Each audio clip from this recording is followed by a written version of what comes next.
चुनावी सीजन है। इस बीच यूपी के सीएम योगी आदित्यनाथ की डिमांड बढ़ गई है। असम में योगी आदित्यनाथ 2 रैलियां पहले ही कर चुके हैं। टारगेट हिंदू वोटरों को एकजुट करना है। बंगाल में भी योगी हुंकार भरने वाले हैं और इस बीच अखिलेश यादव भी ममता बनर्जी का ढाल बनने के लिए बंगाल जाएंगे। आने वाले दिनों में अखिलेश यादव और योगी आदित्यनाथ के बीच तीखी जंग पश्चिम बंगाल की धरती पर भी देखने को मिल सकती है। लेकिन जैसे जैसे योगी चुनावी राज्यों में गरज रहे हैं, अखिलेश यादव की टेंशन भी बढ़ रही है, क्योंकि अगले साल यूपी में भी विधानसभा चुनाव है।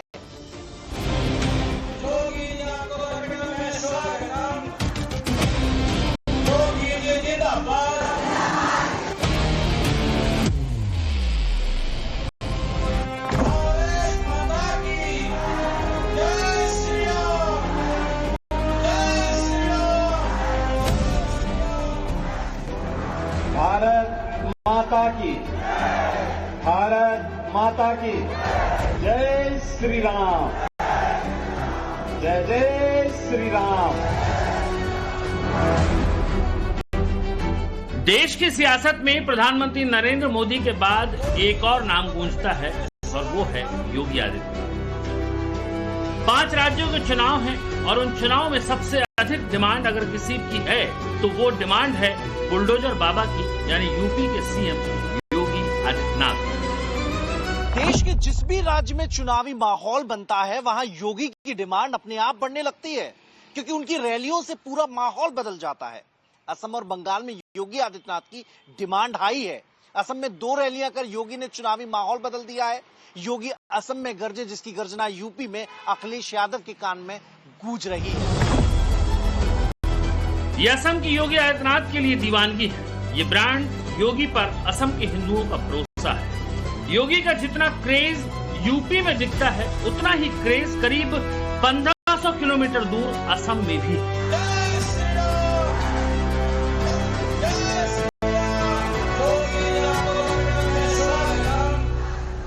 असम से ना तो योगी के यूपी का बॉर्डर लगता है, ना ही योगी का बार बार असम दौरा होता है, लेकिन असम से योगी का एक लिंक है जो बहुत कम लोग जानते हैं। उत्तर प्रदेश के गोरखपुर में मौजूद गोरखनाथ मंदिर की तरह ही असम में भी नाथ संप्रदाय के कई प्राचीन और ऐतिहासिक केंद्र हैं। तो तस्वीर ये है कि जब योगी असम पहुंचते हैं तो उनके स्वागत में नारा लगता है जय श्री राम।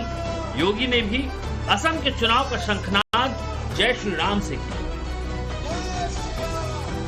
अयोध्या में उत्तर प्रदेश के अंदर राम जन्मभूमि के लिए आंदोलन चलता था। असम से भी राम भक्त जाते थे, हम नारा लगाते थे राम लला हम आएंगे, मंदिर वहीं बनाएंगे। कांग्रेस थी, कांग्रेस ने कहा राम तो हुए ही नहीं। कांग्रेस के सहयोगी दलों ने राम के अस्तित्व को नकारने का काम किया। प्रधानमंत्री के रूप में मोदी जी आए, उत्तर प्रदेश में डबल इंजन की सरकार बनी। 500 वर्षों की जो तमन्ना थी आज वह अयोध्या में साकार हुआ है। भव्य राम मंदिर का निर्माण हो गया है। तो क्या योगी ने असम के हिंदुओं को भगवा झंडे के नीचे खड़ा कर दिया है? और असम की चुनावी थीम भी योगी ने सेट कर दी है। 2025 में योगी बटेंगे तो कटेंगे का नारा लेकर आए थे। महाराष्ट्र, हरियाणा और दिल्ली में बीजेपी को इसका जबरदस्त फायदा मिला था। असम, बंगाल समेत 5 राज्यों के चुनाव के लिए योगी ने डेमोग्राफी को मुद्दा बनाया है। इसका फायदा असम में मिलेगा और बंगाल में भी योगी का यह फार्मूला हिट होगा।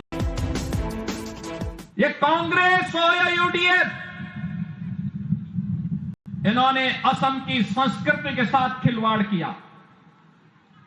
घुसपैठियों को यहां घुसा करके यहां की डेमोग्राफी को चेंज करने का प्रयास किया।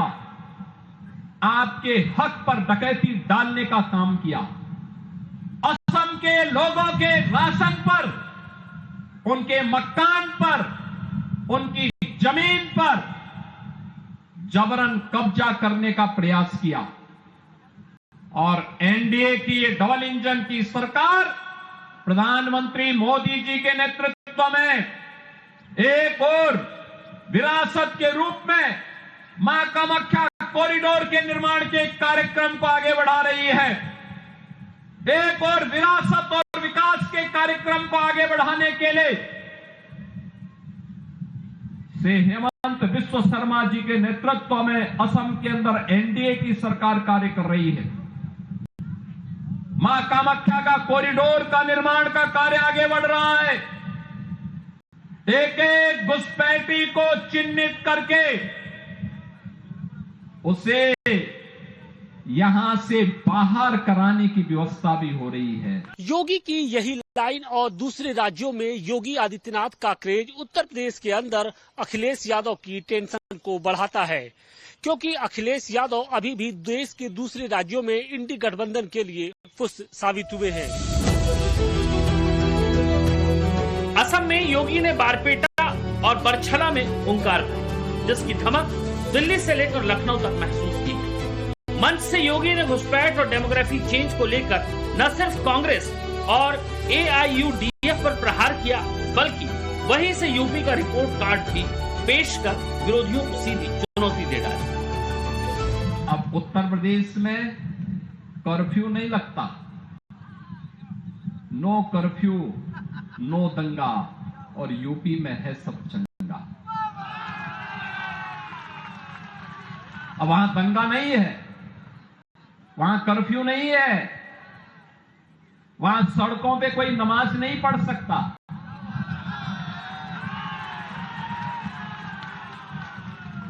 वहां पर अब किसी भी धर्मस्थल से चिल्लाने की आवाज नहीं आती है।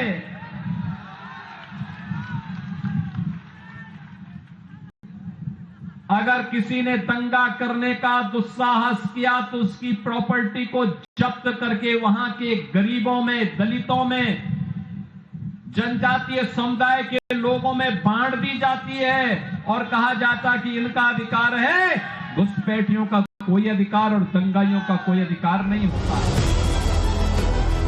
तो क्या यूपी का योगी मॉडल बीजेपी को जीत दिलाने का फार्मूला है? योगी हिंदू वोट को एकजुट कर रहे हैं, महिलाओं और यूथ को टारगेट कर रहे हैं। योगी त्योहार, दंगा, दंगाई की बात कर मुस्लिम वोट के तिलिस्म को लॉ एंड ऑर्डर से तोड़ने में जुटे। योगी की इस दहाड़ से असम का चुनावी पारा तो चढ़ा ही है, लेकिन इसकी तपिश लखनऊ में भी साफ दिखाई देगी। समाजवादी पार्टी के खेमे में कोहराम मचा है और अखिलेश यादव योगी मॉडल पर प्रहार करते हुए इसे लोकतंत्र के लिए खतरा बता रहे हैं।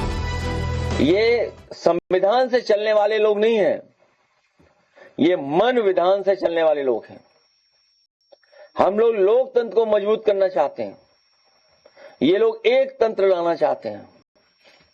संविधान जहां हमारा रक्षक है, संविधान हमारी बुनियाद है, उसी बुनियाद को ये संस्थाओं के माध्यम से हिलाना चाहते हैं, उसको कमजोर करना चाहते हैं।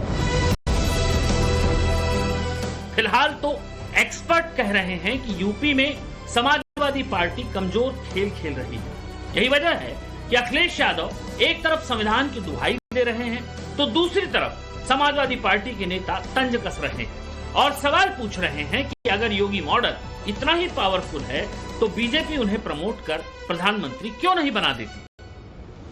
तो काहे नहीं प्रधानमंत्री को हटा के उनको बैठा दे रहे हैं। ये जो उत्तर प्रदेश को बर्बाद किया है इन्होंने, उत्तर प्रदेश में भाईचारा जो खराब किया है, उत्तर प्रदेश में अब बीजेपी और आरएसएस ने जिस तरीके का भाईचारा खराब किया, आपस में लोगों में मतभेद पैदा कर दिए, लोगों में जाति संघर्ष करा दिया, धर्म का संघर्ष करा दिया और विकास पूरा ठप है, चौपट है। तो जैसे वो आए थे कहीं गुजरात मॉडल, गुजरात मॉडल क्या है आपने देख लिया। तो वो इसी तरीके से ये मॉडल बनाए गए। अब ये सब कोई मॉडल चलने वाले नहीं, अब केवल चलेगा तो पीडीए मॉडल चलेगा। सच ये है कि अपने पीडीए मॉडल को लेकर खुद अखिलेश यादव का आत्मविश्वास हिला हुआ है। ओवैसी फैक्टर अखिलेश की नींद उड़ाए हुए है। दूसरा, समाजवादी पार्टी के नेताओं की बेचैनी की बड़ी वजह है सीएम योगी का स्ट्राइक रेट, जिसने चुनाव दर चुनाव बीजेपी को बढ़त दिलाई। बिहार में योगी आदित्यनाथ ने 31 सीटों पर प्रचार किया, जिसमें 27 पर बीजेपी की जीत पक्की की। योगी का स्ट्राइक रेट 90% रहा। इससे पहले दिल्ली में 14 सीटों पर प्रचार किया, जिसमें बीजेपी ने 11 सीटें जीती। योगी का स्ट्राइक रेट 78% रहा। जम्मू कश्मीर में योगी आदित्यनाथ का स्ट्राइक रेट 100% रहा, जहां 4 सीटों पर प्रचार किया और चारों बीजेपी के खाते में आई।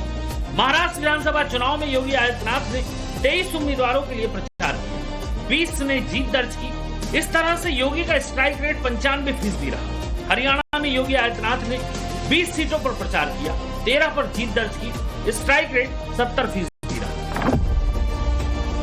समाजवादी पार्टी के लिए सबसे बड़ी मुसीबत और टेंशन योगी आदित्यनाथ है, इसमें कोई शक नहीं।